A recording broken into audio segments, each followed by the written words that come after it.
A paz do Senhor Jesus, queridos amigos, amigas, irmãos, irmãs. Esse é mais um episódio do nosso EBD Ágape. Estamos aqui com nossos amados irmãos Breno. Olá, gente, tudo bom? Mais uma escola bíblica, mais um capítulo do nosso podcast. Que bom que você está aqui conosco. É com grande satisfação que a gente vai continuar o estudo do livro de Isaías, um livro que tem nos desafiado a sermos uma igreja melhor, sermos pessoas melhores e termos um relacionamento mais adequado com Deus e com as outras pessoas. Vou passar a bola aqui agora para Jaque, contigo.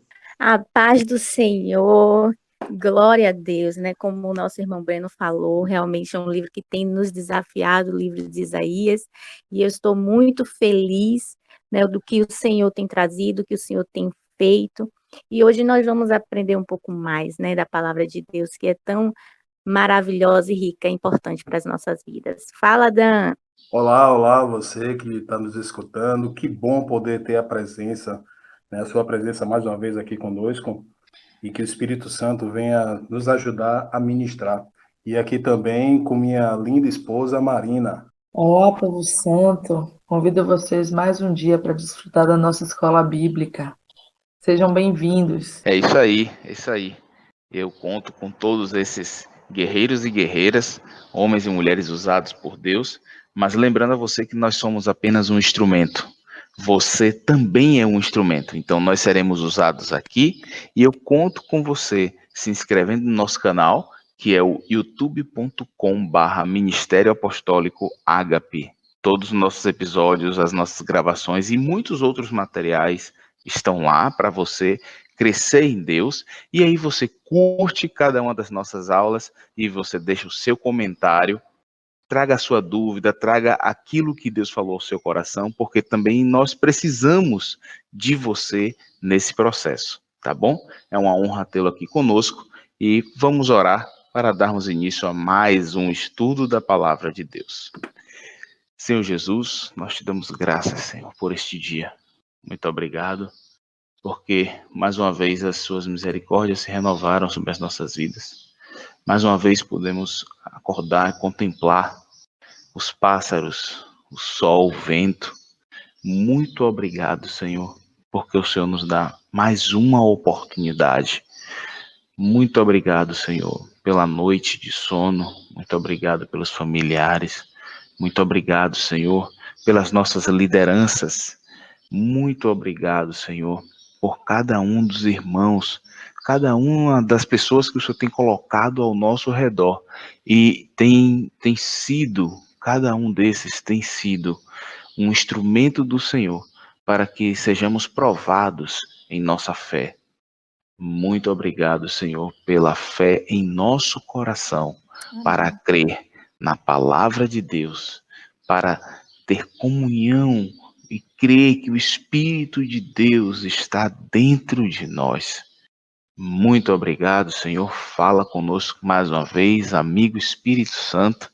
Vem trazendo aquilo que a gente ainda não conseguiu ver, ouvir, nem expressar. Essa é a tua obra, amigo Espírito Santo. Muito obrigado. Amém. Jaque, a bola está contigo. Que Deus te abençoe.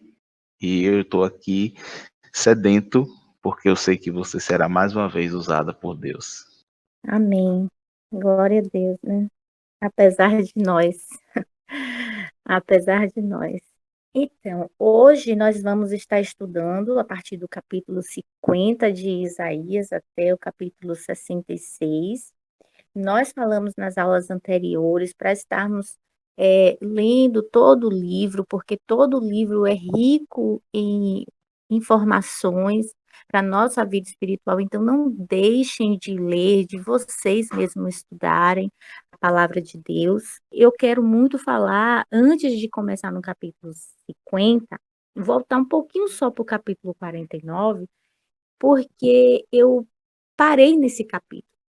Sabe, esse capítulo ele fala da paternidade de Deus e é muito importante que a gente entenda que esse Deus que corrige, Esse Deus que corrige, ele corrige porque ele ama e porque ele é pai. E porque ele não quer ver os filhos dele se perderem. Então ele corrige. Ele ama. Isso é prova do amor de Deus. Então vamos ler no capítulo 49, os versículos 1 e 2. Só para a gente entender aqui, né, o relacionamento, como Deus se relaciona com os filhos dele. Ouve-me, ilhas, e escutai, vós, povos de longe. O Senhor me chamou desde o ventre, desde as entranhas da minha mãe. Fez menção do meu nome. E fez a minha boca como uma espada aguda, e com a sombra da sua mão me cobriu, e me pôs como uma flecha limpa, e me escondeu na sua aljava. Talvez você esteja me perguntando o que é que esses dois versículos têm a ver com paternidade, né? Muito embora ele fala aqui, né, que me formou desde o ventre, realmente aquilo que é gerado dentro do ventre é o filho, né? E Isaías diz que Deus o conheceu desde o ventre da mãe dele. E é exatamente dessa forma que Deus nos conhece, que Deus nos forma, que Deus nos chama, né? Aqui Deus chama Isaías, ele não fala a palavra expressa, filho, mas eu quero que você entenda que, por exemplo, no versículo 2, quando ele diz assim, uma flecha limpa, lá em Salmos 127, versículos 3 a 5, diz assim, eis que os filhos são a herança do Senhor e o fruto do ventre, o seu galardão. Como flechas na mão do valente, assim são os filhos da mocidade. Bem-aventurado o homem que enche deles a sua aljava, não serão confundidos quando falarem com os seus inimigos à porta. Quando Isaías fala assim que Deus o fez como uma flecha limpa, ele diz primeiro, né, que os filhos são como uma flecha, né? Mais uma referência aqui aos filhos. E ele diz, e a expressão, né, flecha limpa, quer dizer que a sujeira, ela pode interferir na aerodinâmica da flecha e fazer com que ela erre o alvo. Então, quanto mais suja a flecha, maior a probabilidade de errar o alvo. Quanto maior o peso da sujeira, maior é a probabilidade de você errar o alvo. E aqui Isaías diz que ele fez como uma flecha, porque os filhos são como uma flecha na mão do valente, né? Então aqui ele me pôs como uma flecha, só que uma flecha limpa. Lembra lá no início, quando Isaías confessou o pecado dele? Essa sujeira, ela remete ao pecado, né? E aí Isaías confessou e Deus foi e limpou o pecado de Isaías. Uma outra coisa interessante é que ele escondeu na aljava. Escondeu na aljava, ou seja, Deus, ele prepara o filho e ele guarda o filho para o momento certo, onde ele será lançado, né? Guardado na aljava fala de uma preparação até o momento de poder ser lançado. Então ele fica ali até o momento que realmente será necessário tirar. Então, nós somos os filhos de Deus. E Deus faz exatamente isso conosco. Não é pronto, perfeito no ponto de vista humano, mas é pronto para o Senhor. Porque é Ele quem capacita. É Ele quem capacita. Né? Quando Deus, lá no capítulo 6, fala com Isaías, ele diz assim, a quem enviarei? Quem há de ir por nós? Isaías se voluntariou crendo que Deus o iria capacitar. Uma coisa interessante que fala aí, exatamente nesse versículo que eu acabei de falar, lá em Isaías 6, é que quem irá ir por nós faz referência à Trindade. Assim como Deus falou lá em Gênesis, né? Façamos o homem à nossa imagem e semelhança. Também a Trindade estava ali em ação. Deus Pai, Filho e Espírito Santo. Da mesma forma que Isaías, ele estava sendo enviado pelo Pai, Filho e Espírito Santo para esse trabalho. Então, que a gente tenha esse entendimento que quando nós estamos à frente de uma missão do Senhor, nós nunca estamos só.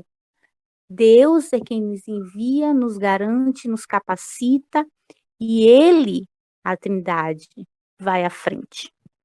Um outro versículo muito interessante nesse capítulo é o versículo 15, que diz: pode uma mulher esquecer-se tanto do filho que cria, que se não compadeça dele, do filho do seu ventre?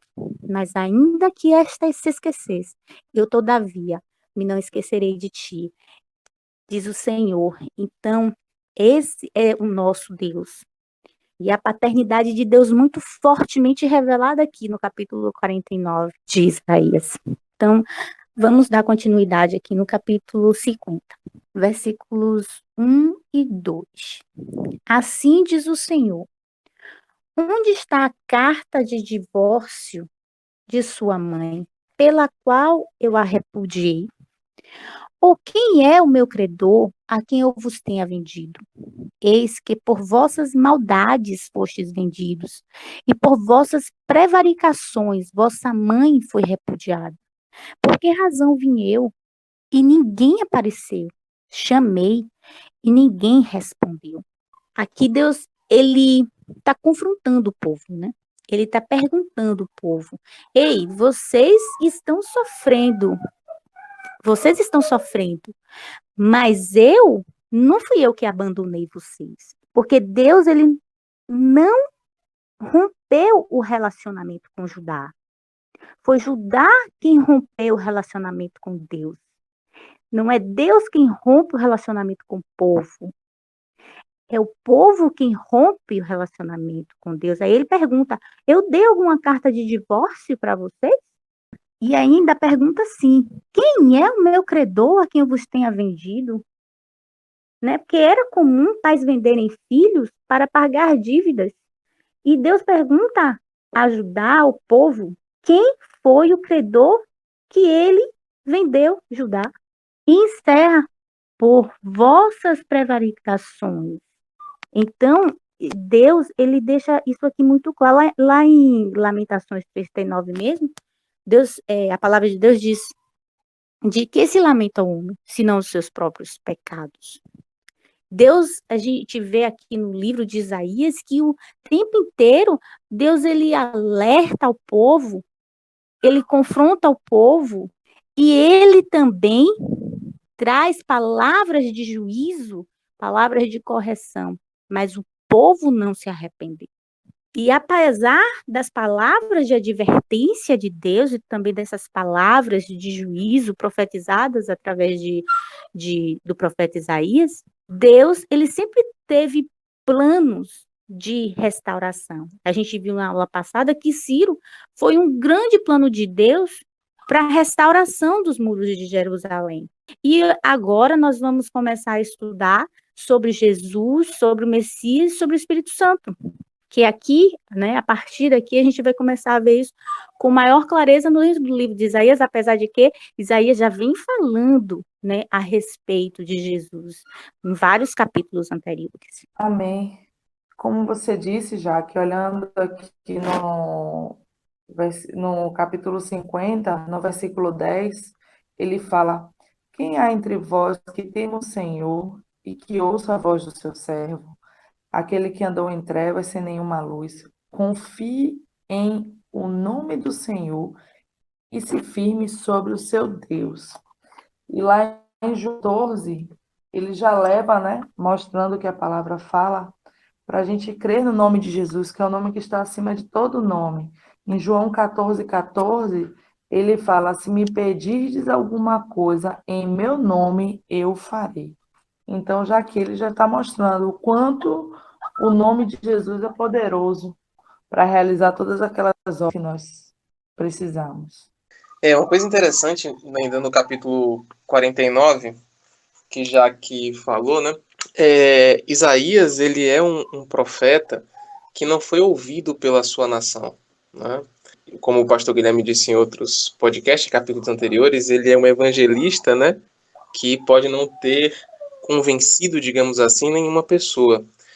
E aí, no capítulo 49, ele começa a dizer que, por mais que a nação não tenha ouvido, ele tem o galardão dele diante de Deus. E a resposta que ele ouve de Deus é muito, muito interessante. Em Isaías 49:6, ele diz assim: pouco é que seja. Deus dizendo para Isaías, né? Ou para Isaías ou para Jesus. Aí a gente tem que ir um pouco mais a fundo. Diz assim: disse mais: pouco é que sejas o meu servo, para restaurares as tribos de Jacó e tornares a trazer os preservados de Israel. Também te dei para a luz dos gentios, para seres a minha salvação até a extremidade da terra.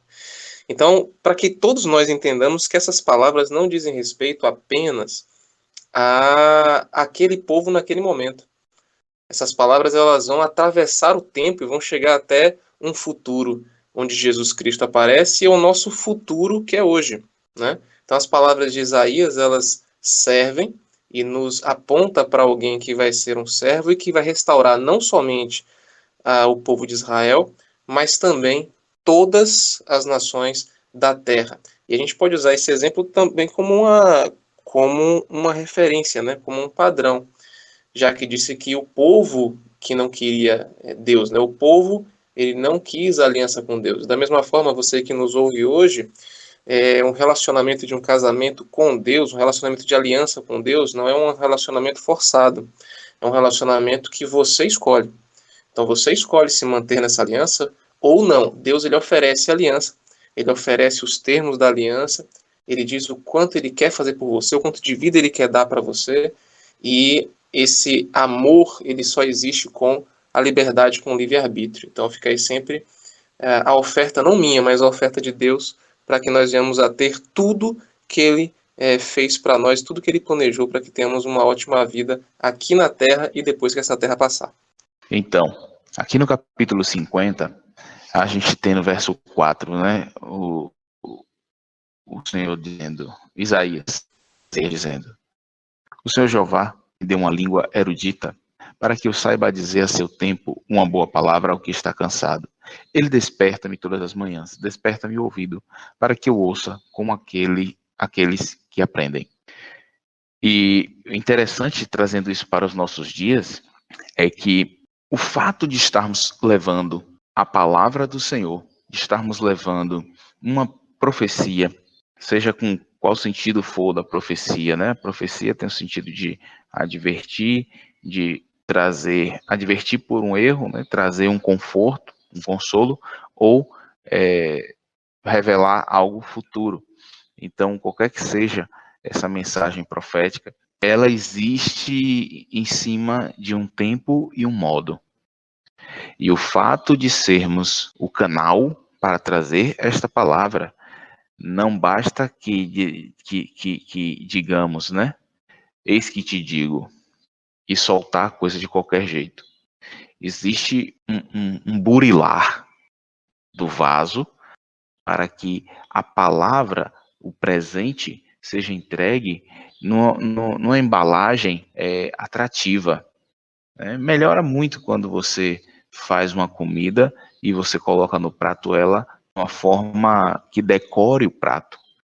Então, assim também é a palavra do Senhor, que a gente saiba o tempo e o modo, mas não apenas o tempo e o modo no sentido de entendimento espiritual, mas que a gente busque também o aprimoramento acerca desse trato, que não é apenas uma questão no nosso caso, de falar bem o português. Isso é necessário. A Bíblia não tem erros gramaticais, pelo contrário, isso é uma obra-prima da humanidade, né, na literatura.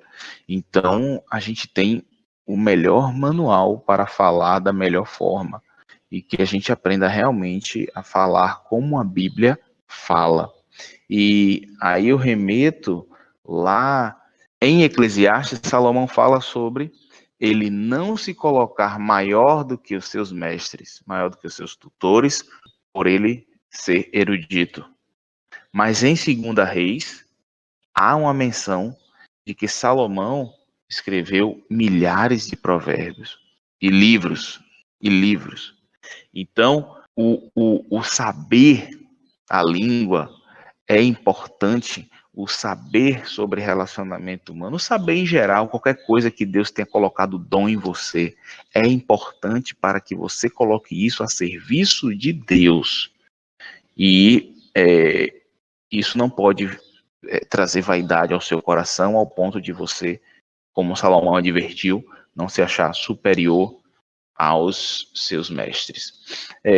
Entrando agora no capítulo 51, eu queria só fazer uma referência, não vou ler, tá? 51 e 52, ele faz referência ao relacionamento de Deus como Senhor e a igreja como amada. Aí você volta e lê o livro de Cantares, ouve nosso podcast e você vai ser grandemente abençoado por mais esta referência, tá bom?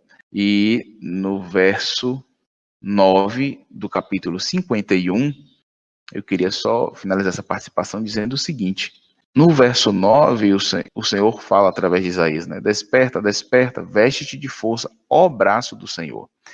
E lembrando a vocês que lá no início do livro de Isaías, no capítulo 7, Deus usa o rei da Síria, e ele usa a expressão, né, navalha alugada. O projeto do Senhor é esse aqui, 51:9, é o braço do Senhor, é o corpo de Cristo, é a igreja, nós, homens e mulheres de Deus, sendo levantados para trazermos a justiça à terra. Deus usa quem Ele quer, da forma, modo, enfim, Ele é soberano. E certamente não havia alguém para que esse juízo viesse naquele momento. Mas o projeto de Deus é esse aqui. O que eu quero dizer com isso? A vontade de Deus será estabelecida, porque Ele é soberano. Mas eu quero te encorajar a não perder as oportunidades de se conectar ao coração de Deus e cumprir o propósito de Deus para a sua vida especificamente. Tá bom? Vamos lá dar continuidade. Eu agradeço o espaço e a bola está contigo, Jaque. Então, né, glória a Deus por essa palavra. O capítulo 51 e 52 nós não vamos ler, mas eu quero encorajá-los a ler em casa, tá? O versículo 9, como o pastor leu, fala de desperta, desperta, e a gente vai ver essa expressão nesses dois capítulos inúmeras vezes, porque de fato Deus está chamando o povo para um despertar, para se limpar, para se achegar a Ele. E nesses dois capítulos, Deus também traz à memória do povo o lugar de onde Ele tirou, né? Então, lê em sua casa, que eu creio que Deus vai falar muito com você, e vamos avançar para o capítulo 53, que é um capítulo muito importante nesse livro, assim como todos, mas esse fala sobre a obra expiatória de Jesus, né? Nesse ato de purificação das nossas vidas através do sangue de Jesus. Então, vamos ler primeiro dos versículos 1 ao versículo 3, que diz assim: quem deu crédito à nossa pregação? E a quem se manifestou o braço do Senhor? Porque foi subindo como um renovo perante ele, e como raiz de uma terra seca, não tinha parecer nem formosura. E olhando nós para ele, nenhuma beleza víamos para que o desejássemos. Era desprezado e o mais indigno entre os homens, homens de dores, experimentado nos trabalhos, e como um de quem os homens escondiam o rosto. Era desprezado e não fizemos dele caso algum. Aqui, esses 3 versículos fala de Jesus, né, como um homem experimentado de dores, que seria rejeitado por muitos judeus. E que, de fato, ele foi rejeitado porque eles estavam esperando, os judeus estavam esperando um rei poderoso que fosse estabelecer um reinado terreno, né? E Jesus veio estabelecer um reino de Deus. E a própria palavra de Deus diz que o reino de Deus não é comida nem é bebida. Então, eles ficaram cegos por aquilo que eles acreditaram, por aquilo que eles tinham entendido. Mas Deus sempre chamou o povo para Ele, para Ele. Então, no que eles acreditaram que eles não acreditaram nesse reino além desse plano. E eles não entenderam a mensagem de Deus. A gente vê muito isso no Novo Testamento. No versículos do 4 a 6, diz assim: verdadeiramente ele tomou sobre si as nossas enfermidades e as nossas dores levou sobre si, e nós o reputamos por aflito, ferido de Deus e oprimido. Mas ele foi ferido pelas nossas transgressões e moído pelas nossas iniquidades. O castigo que nos traz a paz estava sobre ele, e pelas suas pisaduras fomos sarados. Todos nós andamos desgarrados como ovelhas. Cada um se desviava pelo seu caminho, mas o Senhor fez cair sobre ele a iniquidade de nós todos. Jesus, ele tomou sobre si tudo que nos afastava de Deus. E ele se fez oferta em nosso lugar. Esses 3 versículos, eles resumem claramente, né, a missão de Jesus, como Jesus veio, como ele foi ultrajado, que ele foi julgado e ele pagou o preço das nossas iniquidades, dos nossos pecados. Jesus não pecou. Jesus, ele levou uma vida como homem em santidade. Ele venceu todas as ofertas do mundo. Não se corrompeu. Puro. E ali ele foi oferta.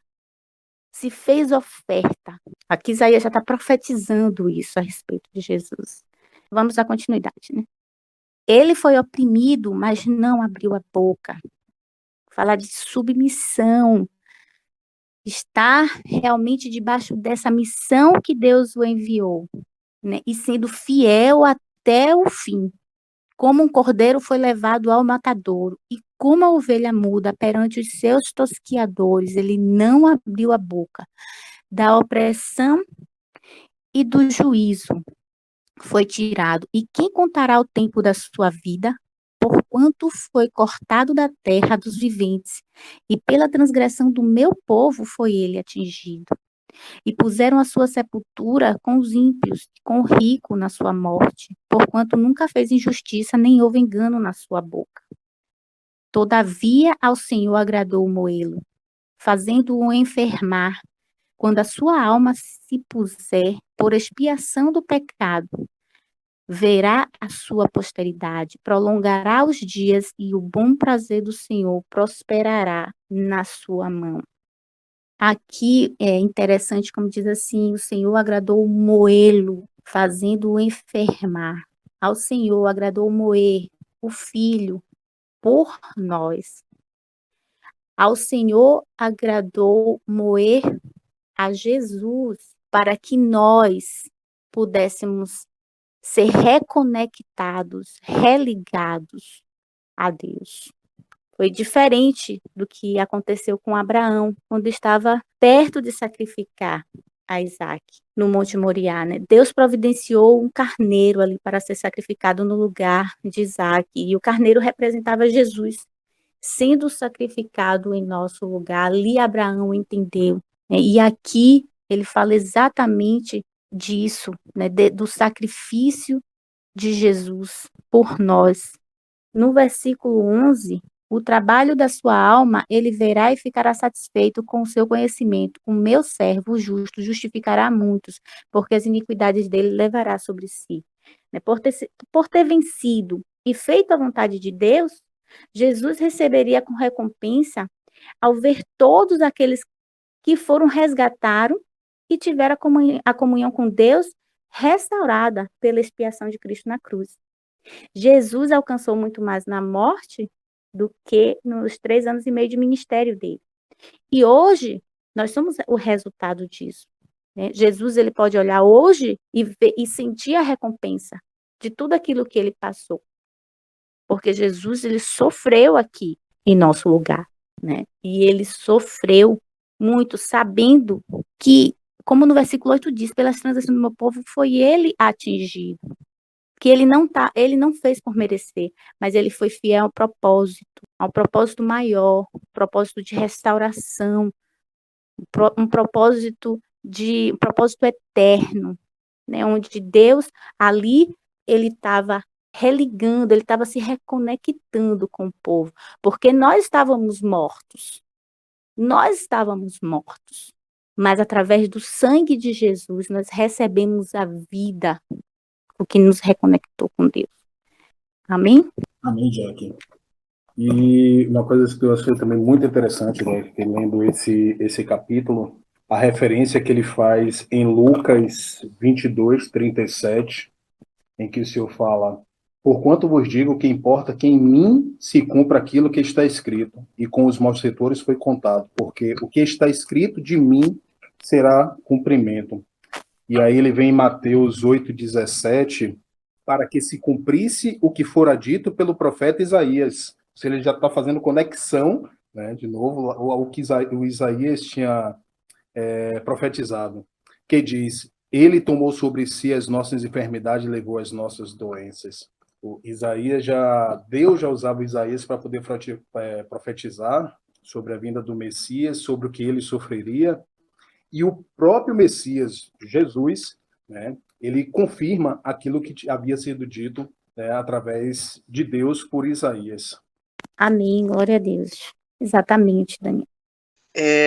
Eu fico extremamente empolgado. Eu não sei você, ouvinte, que está aí, se você consegue perceber o tamanho do que a gente está lendo aqui. Gente, isso que a gente acabou de ler é impossível de acontecer. Deixa eu explicar o que é impossível de acontecer. A gente está lendo uma palavra de 700 anos, mais ou menos 740, 700 anos antes de Jesus Cristo ter nascido. Isso é impossível, gente. Isso é impossível. Eu quero que você pense no que está acontecendo. A gente está falando que uma pessoa, 700 anos antes de Jesus Cristo nascer, consegue, com tamanha quantidade de detalhes, receber uma palavra de Deus e que é cumprida passo a passo. Isso é impossível. Vocês estão entendendo? Eu vou deixar muito claro. Isso é impossível para qualquer ser humano. Mas é possível para um Deus que conhece o futuro. Não é um Deus que determina tudo na sua vida, porque parte do seu futuro você escolhe. Mas eu quero que você perceba o poder desta palavra e o poder das palavras que estão nesse livro. Há 1.400 anos antes, 1.300 anos antes ou 1.400 anos antes de Jesus ter nascido, lá em Gênesis, a palavra diz que o cetro não ia se apartar de Judá. Cetro é algo de rei, que o reinado ia vir por alguém nascido de Judá, e que ele lavaria as suas roupas no sangue das uvas. Eu não sei se você está conseguindo entender o que é poder ter acesso ao conhecimento de Deus. O que é poder você guiar a sua vida por alguém que tem poder para dizer o que vai acontecer no seu amanhã. Então, quando a gente começa a ver que isso está acontecendo, a gente tem uma certa segurança. Quando eu era muito jovem, eu tinha segurança no meu futuro, porque eu não me preocupava com ele. Quem se preocupava com isso era meu pai. Eu podia viver a minha vida tendo plena certeza e plena segurança, conforto do que iria acontecer. Então, eu queria que você conseguisse entender o tamanho do que é alguém 740 anos antes de uma pessoa nascer, conseguir falar que é Deus conosco, conseguir dizer como ele vai morrer na cruz, conseguir dar tanta riqueza de detalhes. Para aqueles que não leem a Bíblia, isso é para você falar assim, nossa, isso é impossível mesmo, tá? É impossível para qualquer mente humana, mas é possível para Deus. Uma das grandes coisas que nós temos na Bíblia é Deus provando de que existe um futuro seguro, sim, para aqueles que estão ouvindo a sua palavra, que o rei sempre esteve pronto, ele sempre esteve pronto, e que ele está fazendo um convite para nós, para que nós venhamos a nos lavar naquilo que a gente não consegue ser lavado, como foi lido lá em Isaías 1, quando ele diz assim: arrazoais, sentem aqui comigo, ainda que os seus pecados sejam vermelhos como a escarlata, eles se tornarão brancos como a neve, porque Deus fará isso. Então, eu fico abismado, feliz e, no bom sentido da palavra, humilhado diante da capacidade de Deus, do poder de Deus, de falar com tamanho detalhe algo que acontece no futuro. Então, nós não cremos num futuro hoje simplesmente porque cremos. Não. Nós temos na Bíblia palavras de Deus que já se cumpriram com um espaço de tempo muito grande. Então, que isso seja mais um fenômeno para basear a sua fé. Não uma fé cega, mas uma fé de um Deus que já provou que ele é Deus. Breno, você tocou num ponto interessante, falando sobre tempos, datas e possibilidades dentro do cenário humano. Quando eu mencionei, né, nos capítulos 51 e 52, que havia ali referências sobre o que Salomão traz em Cantares, e essa relação, vamos lá, Deus e igreja, porque lá em Efésios Cristo fala dele especificamente, sendo exemplos de marido para nós. Eu estava em casa pensando justamente nisso. Quão limitados nós somos, e isso não é o pior. O pior é o quanto nós nos limitamos quando tomamos breves tempos de 1 ano, 2 anos, 5 anos, 10 anos, e inclusive essa vida que vivemos, são breves tempos, para cobrar a Deus algumas respostas, sendo que a gente cobra a Deus baseado num relógio humano. E diga-se de passagem, muitas vezes não é nem o relógio que ele mesmo nos deu, né? O Sol ou melhor, a Lua, né? Que era um calendário lunar que Deus colocou aqui na palavra dele. Então, a gente cobra a Deus baseado nesse breve tempo que estamos sobre a Terra. Só que a gente esquece de um Deus eterno. Um Deus que não tem tempo. Ele vive na eternidade. Por isso a palavra diz, 1000 anos para Deus é como um dia, e um dia como 1000 anos. Porque o que estamos passando, seja por 2 anos, 10 anos, será que se a gente olhasse com o olhar de Deus, não seria como um dia? Porque ele não tem tempo. Ele não tem tempo. A gente tenta imaginar como uma profecia foi tão exata 700 anos antes. E a gente se questiona sobre isso. Só que, na verdade, a gente tem que olhar mais assim, vamos dizer, o cuidado de Deus em revelar um futuro e não buscar entender sobre esse tempo do futuro. Por que eu estou dizendo isso? Porque muitas vezes essa mente humana, racional, limitada, ela vai tentar colocar Deus numa caixinha. Ela vai tentar colocar Deus dentro de um manual de regra de usos e costumes. Ela vai tentar colocar Deus numa moda, esquecendo-se que Deus é eterno. Então, se você precisa de uma moda, se você precisa de usos e costumes, todos eles são humanos, temporais, vulneráveis e volúveis, ou seja, é como um álcool, um éter, né? Você coloca na superfície, o vento bate e ele some. Isso é humano, isso não é de Deus, isso não pode querer trazer um padrão de Deus para nós, porque Deus é eterno e ele não muda. Ele, na sua infinita misericórdia, deixou para nós a sua palavra, revelando o que viria. Mas ele disse que o tempo é dele e só ele sabe o tempo em que Jesus voltará. Então, já deixando aqui um ponto para vocês, que o nosso estudo sobre Apocalipse não vai ser como você vê em muitos lugares, pessoas tentando discernir quando é a volta de Jesus Cristo. Gente, Deus já disse que nem o Filho do Homem sabe. Então, vamos adorar um Deus eterno. Vamos adorar um Deus que é misericordioso e deixou para nós revelações de um tempo futuro, pela sua misericórdia e pelo seu amor. Mas o tempo é dele e ele é eterno. Nós estamos aqui em um momento da nossa carreira na Terra. Amém, glória a Deus. Né? E vamos continuar estudando sobre essa palavra, né? Palavra atemporal, assim como o ator, que é o próprio Deus, é atemporal, né? E a palavra de Deus, ela faz um paralelo entre o passado, o presente e o futuro. E a gente vai ver isso aqui no capítulo 55, novamente. Vamos ler primeiro os versículos 1 e 2. Ó, vós todos os que tendes sede, vinde a mim, vinde às águas, e vós que não tendes dinheiro, vinde, comprai e comei, sim. Vinde e comprai sem dinheiro e sem preço vinho e leite. Por que gastais o dinheiro naquilo que não é pão? E o produto do vosso trabalho naquilo que não pode satisfazer? Ouve-me atentamente e comei o que é bom, e a vossa alma se deleite com a gordura. Se a gente for lá em João 6,35, a palavra de Deus diz o seguinte: E Jesus lhes disse: Eu sou o pão da vida. Aquele que vem a mim não terá fome, e quem crê em mim nunca terá sede. No versículo 51 do mesmo capítulo, diz: Eu sou o pão vivo que desceu do céu. Se alguém comer desse pão, viverá para sempre. E o pão que eu der é a minha carne, que eu darei pela vida do mundo. Então, Jesus, ele fala que ele é o pão da vida, né? Jesus pagou o preço. Por esse motivo, nós podemos usufruir dessa liberdade, dessa vida abundante, dessa vida sem fome e sede. E é por isso que no versículo diz comprar sem dinheiro, porque não existe comprar sem dinheiro.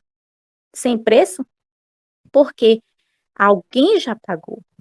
E Jesus, ele pagou. Nos versículos 3 e 4, diz assim: Inclinai os ouvidos e vinde a mim.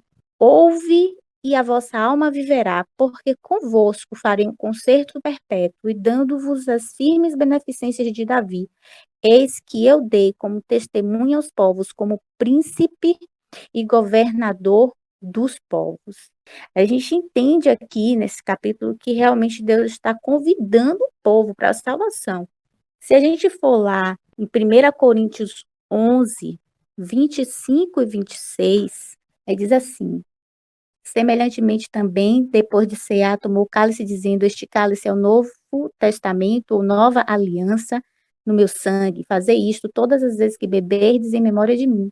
Porque todas as vezes que comerdes deste pão e beberdes este cálice, anunciais a morte do Senhor até que ele venha. Então, essa aliança que Deus, ele diz, né? Vinde a mim, porque convosco farei uma aliança perpétua.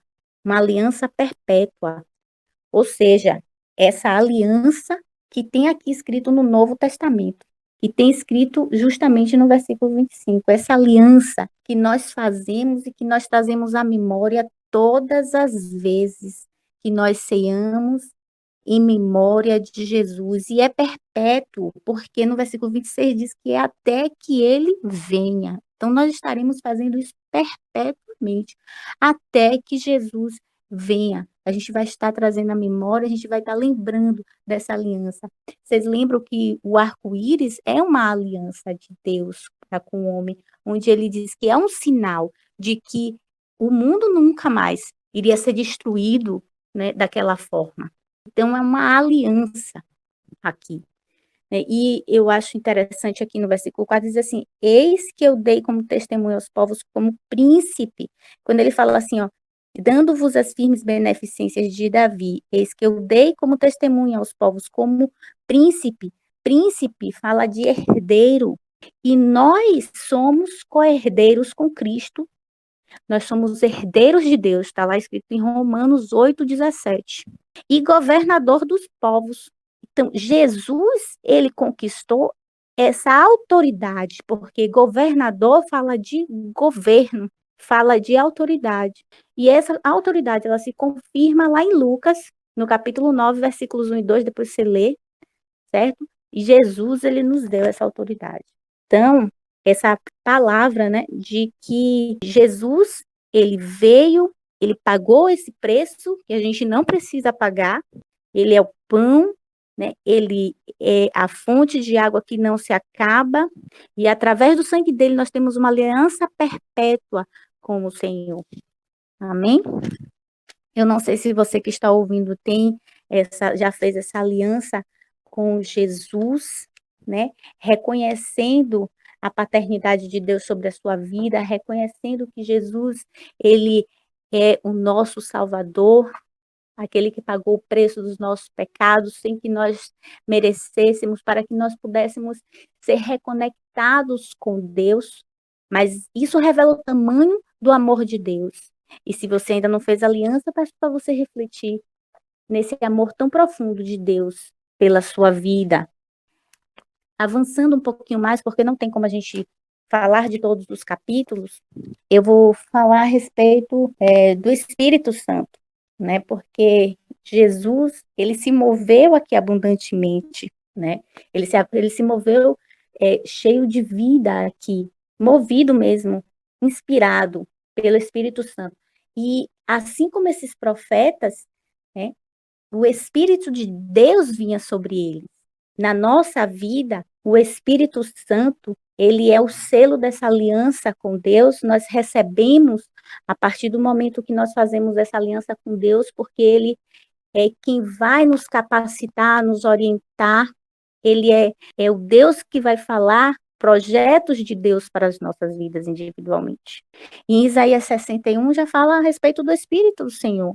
Então vamos ler, eu só vou ler do capítulo, do versículo 1 até o versículo 4, e diz assim: o Espírito do Senhor Jeová está sobre mim, porque o Senhor me ungiu para pregar boas novas aos mansos, enviou-me a restaurar os contritos de coração, a proclamar liberdade aos cativos e a abertura de prisão aos presos, a pregoar o ano aceitável do Senhor e o dia da vingança do nosso Deus, a consolar todos os tristes, a ordenar acerca dos tristes de Sião, que se lhes dê ornamento por cinza, óleo de gozo por tristeza, veste de louvor por espírito angustiado, a fim de que se chame árvore de justiça, a plantação do Senhor, para que ele seja glorificado.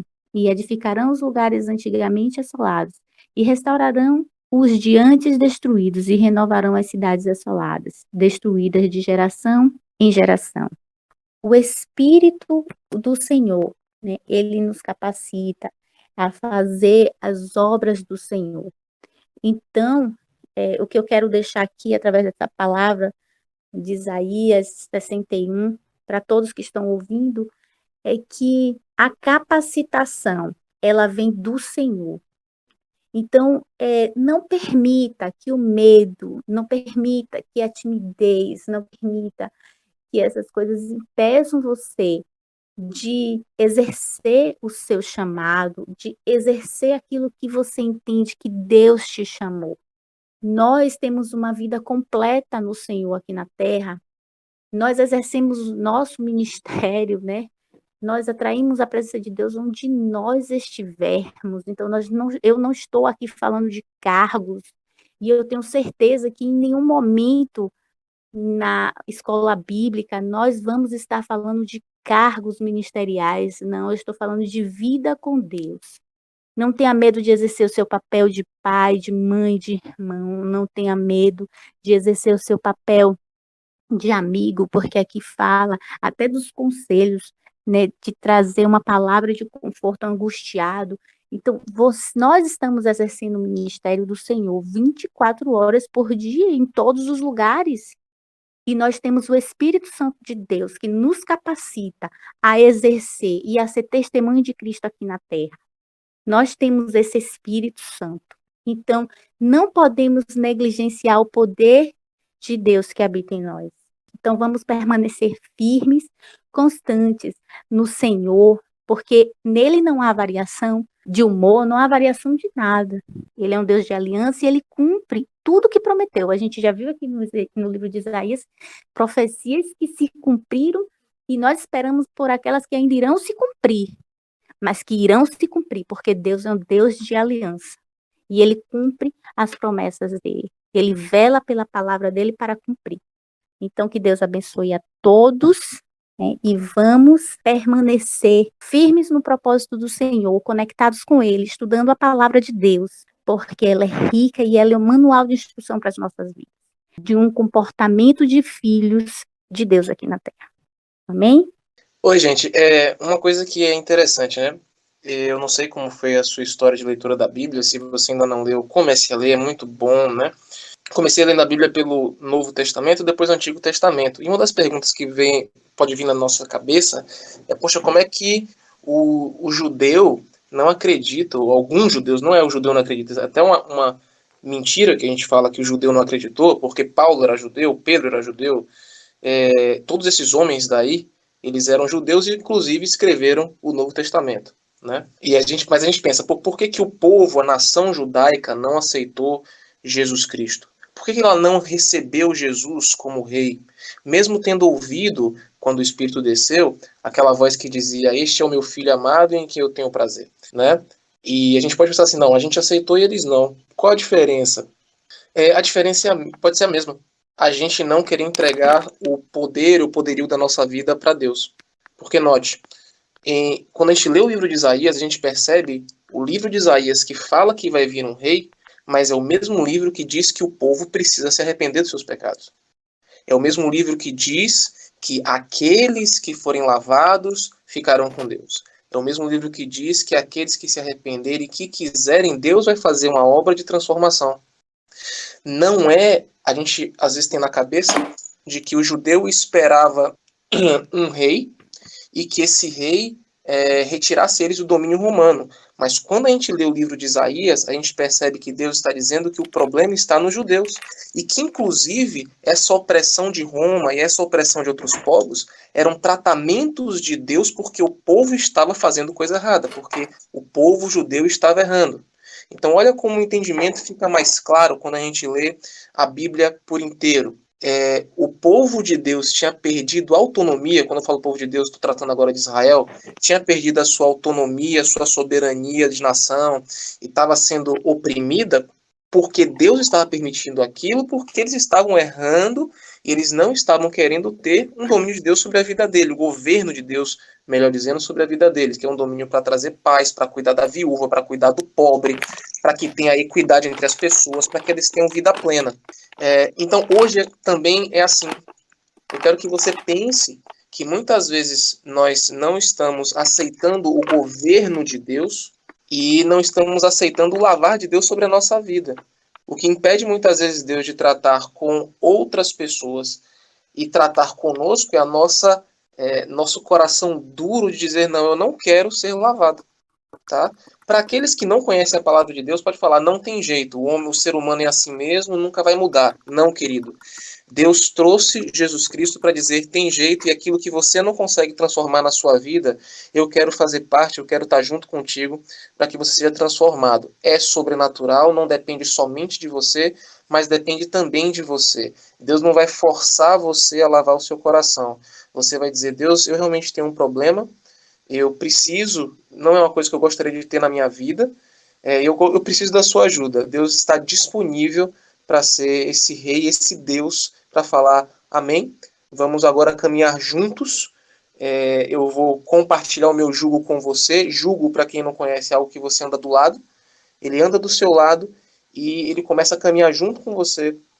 Manda o Espírito Santo para lavar o seu coração e você começa a ter experiências sobrenaturais de viver uma vida justa, uma vida digna aos olhos de Deus. Não a vida justa que você vai poder olhar para outra pessoa e falar assim, eu sou justo porque eu sou melhor do que você. Não, não. Uma vida justa sendo julgada por um Deus que é perfeito, por um Deus que é santo e colocou um padrão muito alto de vida para a gente. Que era cuidar de pessoas que a gente não tem capacidade de cuidar, quer se calar quando a gente tem que se calar, quer dar honra à nossa esposa quando a gente não quer dar. Então, um padrão de vida tão santo e tão lindo que está disponível, sim, não somente pela sua capacidade, mas pela sua capacidade de entrega de dizer, Deus, eu quero, me ajude. Então, como sempre, eu quero estender esse convite para você que enxerga uma dificuldade na sua vida, enxerga às vezes uma real incapacidade, você é honesto a ponto de falar, eu não consigo fazer isso, e você tem ao seu lado um Deus que está dizendo, eu quero que você consiga, porque eu projetei você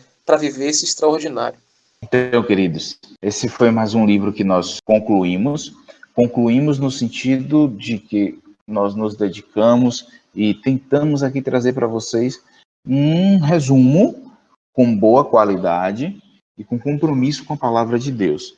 Mas sempre vamos encorajar você a ler todo o livro. Então, eu te encorajo a ler até o capítulo 66 de Isaías, e Deus falará contigo poderosamente, tá certo? Toda a Bíblia fala de Jesus. Como o Breno citou, é um hábito entre nós que os novos convertidos comecem a ler a Bíblia pela segunda aliança, Novo Testamento. Mas toda a Bíblia fala de Jesus, já que começou ministrando pelo capítulo 49 de Isaías, onde não tem como ser mais claro sobre o cuidado de Deus com seus filhos e, enfim, a promessa de Deus para nós.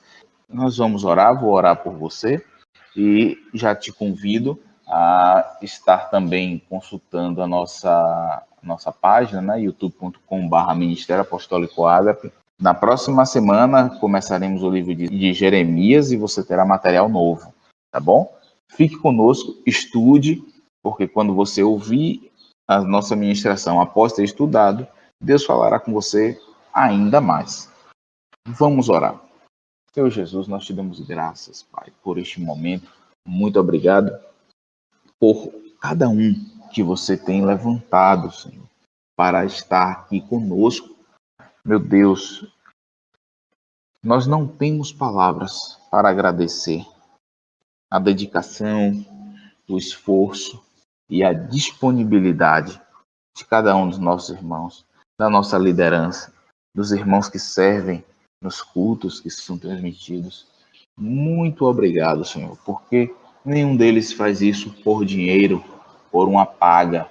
Tudo isso é para simplesmente dizer que nós adoramos ao Senhor, que nós fazemos reconhecendo o teu senhorio, fazemos reconhecendo que Jesus Cristo morreu por nós na cruz. Nós sabemos, Senhor, que os irmãos fazem todo esse sacrifício por amor ao Senhor, não é por paga. Nós não temos, Senhor, uma expressão maior, mais forte, para dizer que adoramos ao Senhor, para dizer que você, amigo Espírito Santo, é preciosíssimo para nós.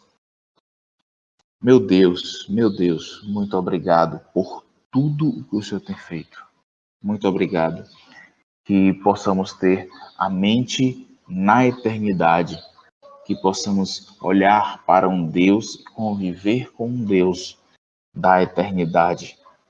E em nome de Jesus, você que nos ouve agora, receba em seu coração paz no seu espírito, receba agora mais uma medida de fé para crer na palavra de Deus, em tudo o que ela diz, porque é para você. Não importa o que você fez no passado, o que você está fazendo hoje. Importa é a sua decisão agora, o seu arrependimento e as suas decisões para amanhã, para a partir de agora, inclusive. Porque Deus é um Deus de eternidade, meu irmão, e Ele viu o seu passado e Ele faz questão de lançar no mar, aonde não será mais resgatado. E naquele dia, quando o livro da vida for lido, o seu passado estará marcado com uma marca de sangue, que é o sangue do Cordeiro. Então descanse no Senhor, fique em paz e tenha apenas o compromisso de arrepender-se todos os dias. Em nome de Jesus, que Deus te abençoe. Um forte abraço.